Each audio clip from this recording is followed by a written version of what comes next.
मित्रों नमस्कार।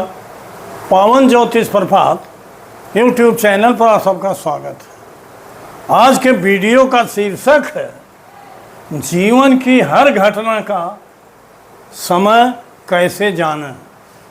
KP planets सिग्निफिकेटर्स का अचूक नियम।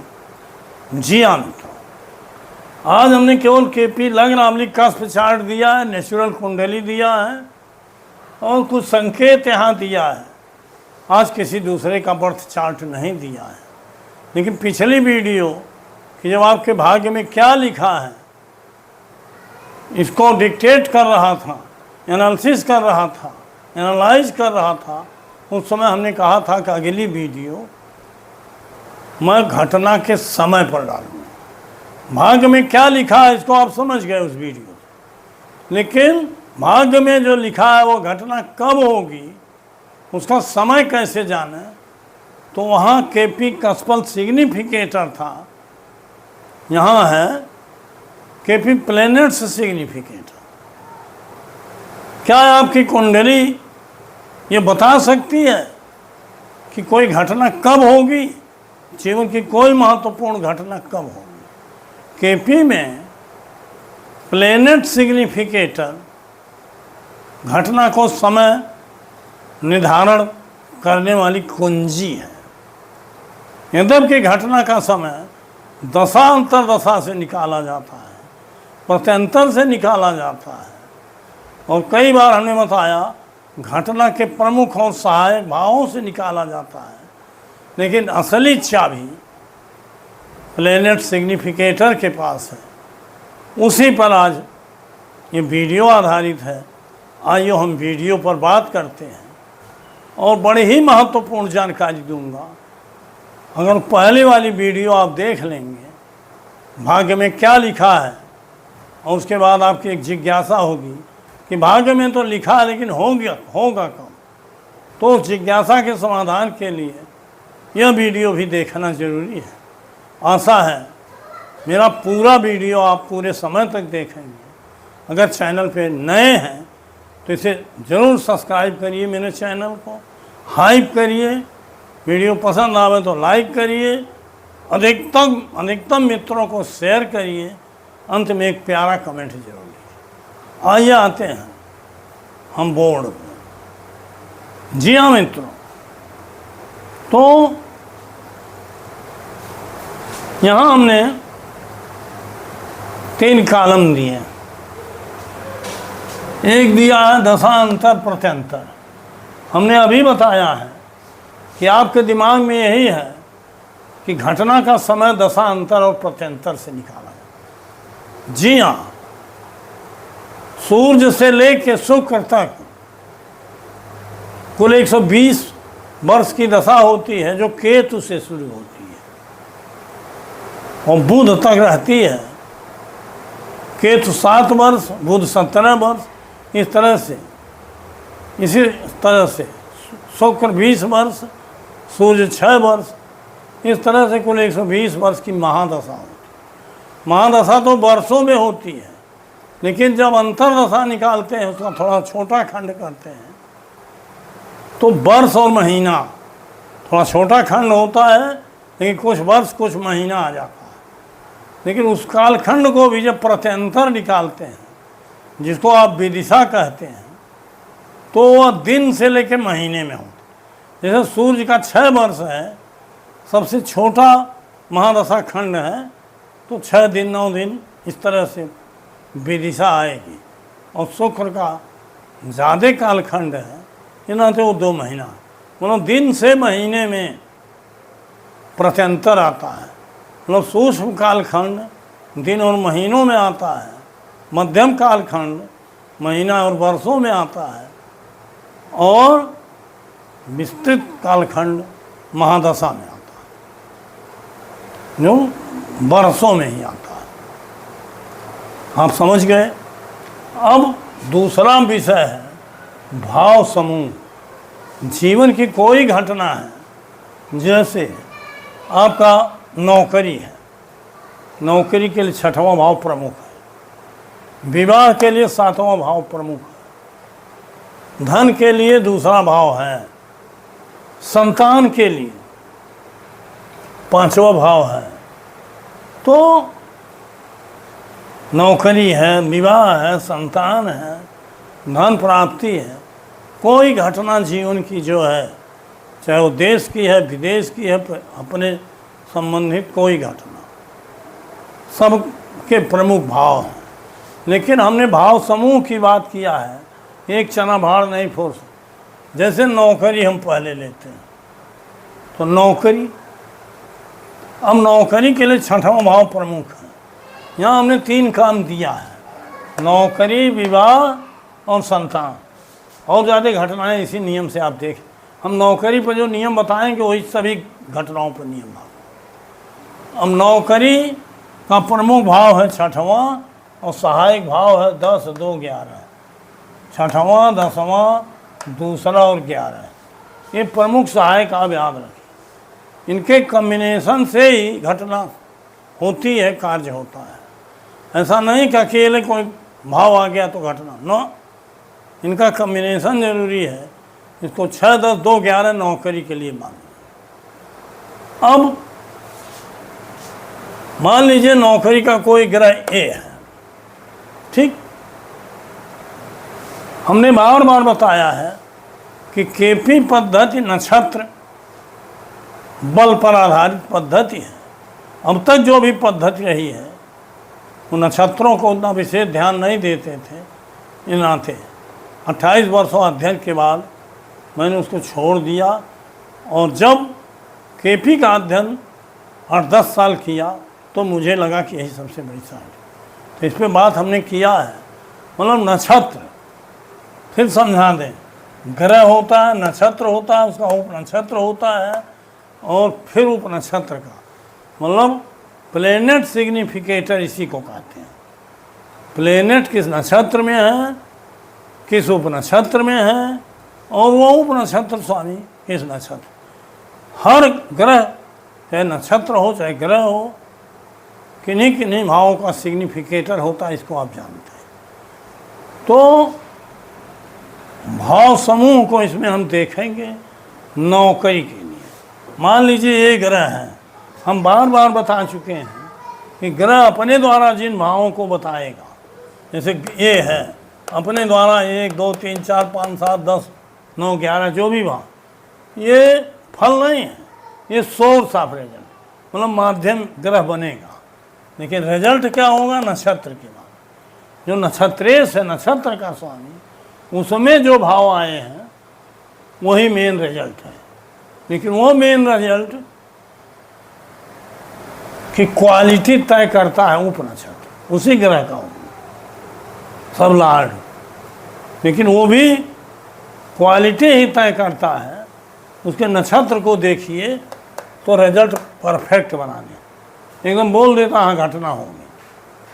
अब मान लीजिए, लेकिन इसका कहने का मतलब ये है उपनक्षत्र उसका नक्षत्र नहीं बता रहा है कि घटना होगी, तो घटना तो होगी इस ग्रह की दशा में होगी, महादशा। अब उसकी अंतर में और प्रत्यंतर में होने के लिए उपनक्षत्र का सपोर्ट जरूरी है। हर बात को ध्यान दें। हम यहाँ बता रहे हैं, मान लीजिए नौकरी के लिए 6, 10, 2, 11 भाव हमने दिया है। ए में ग्रह में कोई भाव आया, माध्यम बने। नक्षत्र में 6, 2, 11 तीनों आ गए। 6, 10, 2, 11 में से 1, 2 भाव आ गए तब भी पर्याप्त, एक ही भाव आ गया तब भी पर्याप्त, 2 ही आ गया तब भी पर्याप्त। अब नौकरी रूपी घटना जीवन में तभी घटित होगी जब ग्रह का और उपनक्षत्र का तालमेल तो अलग है, उसमें अलग विषय नहीं। उपनक्षत्र के नक्षत्र में उपनक्षत्र का भी कोई ग्रह होगा, उसके नक्षत्र में 6, 2, 11 में से कोई भाव आया, 10वां ही आया। 6, 10, 2, 11 में से कोई भाव, अगर यहाँ 10वां ही आ जाए तो इसका मतलब ये जो है यह ग्रह अपनी दशा में और अपने अंतर दशा में घटना को घटा देगा। और चूंकि इसमें नौकरी विषयक भाव है, तो इसके प्रत्यंतर में ही घटना घट जाएगी, क्योंकि वो रूल अभी बता।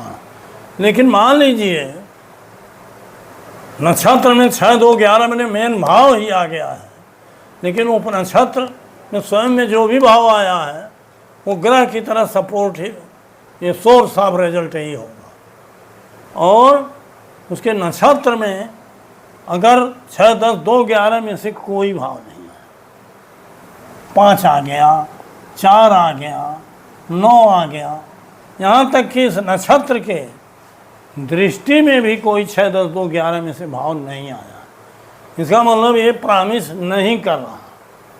तो जब वो नक्षत्र प्रॉमिस नहीं कर रहा है और ग्रह प्रॉमिस कर रहा है नक्षत्र के द्वारा, तो 6वां भाव भी दिखा रहा है। इसका मतलब है कि ग्रह नौकरी देने के लिए सक्षम है, लेकिन चूंकि उप नक्षत्र सपोर्ट नहीं कर रहा है, इस नाते इस ग्रह के ये है या सूर्य है, मंगल है, बुध है, बृहस्पति, महादशा में तो घटना सिद्ध आएगी होगी, लेकिन इस ग्रह के अंतर प्रत्यंतर में नहीं होगी।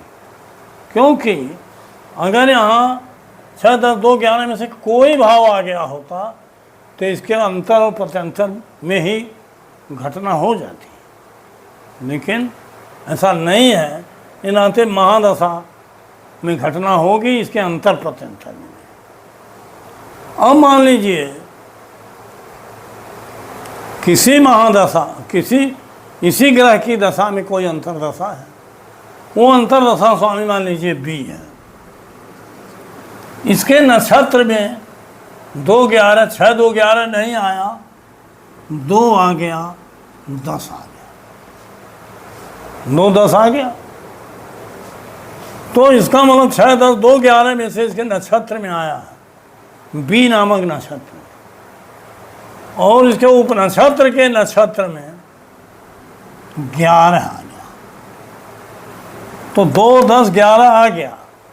इनका मतलब इस अंतरदशा में नौकरी तो लगेगी, लेकिन इसके प्रत्यंतर में नौकरी नहीं लगेगी, क्योंकि प्रत्यंतर दशानाथ में नौकरी का प्रमुख भाव 6वां होना जरूरी है। अब हम ऐसे ग्रह को तलाशेंगे कि जो जिसमें 6वां भाव भी आया हो, अन्य भाव समूह। मान लीजिए डी आ गया, डी, इसमें 2, 11 आ गया, और इसके उप नक्षत्र में 6 ही आ गया, तो 2, 11 और नक्षत्र का नक्षत्र 6 बता रहा है। इसका मतलब ये डी जो है बी के प्रत्यंतर में और बी के अंतर में और डी के प्रत्यंतर में नौकरी लगेगी, क्योंकि जिस प्रत्यंतर में, जिस ग्रह में अन्य भावों के साथ उपनक्षत्र सहित प्रॉमिस हो रहा है, उपनक्षत्र के नक्षत्र में 6वां भाव जरूर आया, यहाँ या यहाँ, उसी समय नौ, अर्थात ए की महादशा, बी की अंतरदशा और डी के प्रत्यंतर में नौकरी लगेगी। इसके अंतर प्रत्यंतर में नहीं लगेगी, इसके अंतर में तो लगेगी लेकिन प्रत्यंतर में नहीं लगेगी, क्योंकि 6वां इसमें नहीं आया है, और डी के प्रत्यंतर में नौकरी लगेगी। तो इसका मतलब कि प्रत्यंतर में मूल भाव होना जरूरी है, अन्य भाव भी हों, और स्वयं का नक्षत्र और उप नक्षत्र का नक्षत्र दोनों समन्वय कर रहे हैं, प्रॉमिस कर रहा। इसी नौकरी की तरह आप विवाह है तो मेन भाव 7वां हुआ, 2, 11, इसी नियम से देख लीजिए। संतान है 5, 2, 11, इसी नियम से देख। इस तरह से अगर आप इस नियम का पालन करोगे तो नक्षत्र के माध्यम से अगर भाव समूह में से कोई भाव आए हैं तो उस दशा में तो जरूर वह घटना होगी, लेकिन उपनक्षत्र के नक्षत्र में अगर वो भाव समूह नहीं आए हैं कोई भाव, तो उसके अंतर और प्रत्यंतर में नहीं हो। किसी ग्रह में भाव समूह नक्षत्र और उपनक्षत्र के नक्षत्र में आए हों लेकिन मूल भाव न आया हो तो उसके अंतर में तो कार्य सिद्धि होगी, लेकिन मूल भाव नहीं आया इस नाते उसके प्रत्यंतर भी कार्य सिद्धि नहीं। और जिस ग्रह के नक्षत्र में और उपनक्षत्र के नक्षत्र में भाव समूह भी आया हो, कोई भाव आए हो और मूल भाव भी आया हो, तो उसके उपनक्षत्र में वो घटना घटित होगी। तो इस तरह से वो कालखंड आप दिन और महीनों में निकाल सकते हैं। 1 महीना, 2 महीना, 3 महीना का जो कालखंड निकलना प्रत्यंतर का, उस प्रत्यंतर के समय में चाहे नौकरी हो, विवाह हो, संतान हो, पढ़ाई हो, लिखाई हो, विदेश गमन हो, व्यापार हो, धन प्राप्ति हो, कोई भी इस तरह से घटनाएं घटित हो। अब आपको इसी नियम से देखना है, लेकिन उस 2-3 महीना जो प्रत्यंतर है उसको भी और सूक्ष्म करना है, दिन तक पहुंचना है। तो दशांतर और प्रत्यंतर को आप देखिए कि एक दूसरे के राशि नक्षत्र और उपनक्षत्र में जब आएंगे, जिस हफ्ते आएंगे, जिस महीने में आएंगे, क्योंकि कोई दीर्घ गति ग्रह है, मंद गति ग्रह है, कोई शीघ्र गति ग्रह है, तो राशि मंद गति ग्रह नक्षत्र और उपनक्षत्र ही 15-15 दिन लग जाते हैं, तो उनका नक्षत्र उपनक्षत्र देखिए, शीघ्र गति ग्रह का नक्षत्र देखिए, या राशि परिवर्तन है, मतलब एक दूसरे के राशि नक्षत्र या उपनक्षत्र में जिस दिन दशा और अंतर प्रत्यंतर आएंगे, जिस हफ्ते, जिस महीने में, उसमें चंद्रमा का गोचर दशा अंतर और प्रत्यंतर इन स्वामियों के नक्षत्रों में जो सबल कार्जेश है, जिस दिन होगा वो घटना उसी दिन घटित होगी। आप ये जान लीजिए। चूँकि आज मैंने किसी का कुंडली उदाहरण नहीं दिया, लेकिन मेरे एक एक शब्द पर अगर 1 बार, 2 बार, 3 बार वीडियो देख के ध्यान देंगे तो जितना बोला हूँ इतना सीख लेंगे, पढ़ लेंगे, तो कोई भी रिजल्ट निकालना, घटना कब घटित होगी, यह आपके लिए बहुत आसान हो जाएगा। वीडियो लंबा ना हो, इन नाते आज का टॉपिक यहीं समाप्त करता हूँ। पुनः 4 दिन बाद मिलूँगा नए शीर्षक के साथ। बहुत बहुत धन्यवाद, हार्दिक शुभकामनाएं।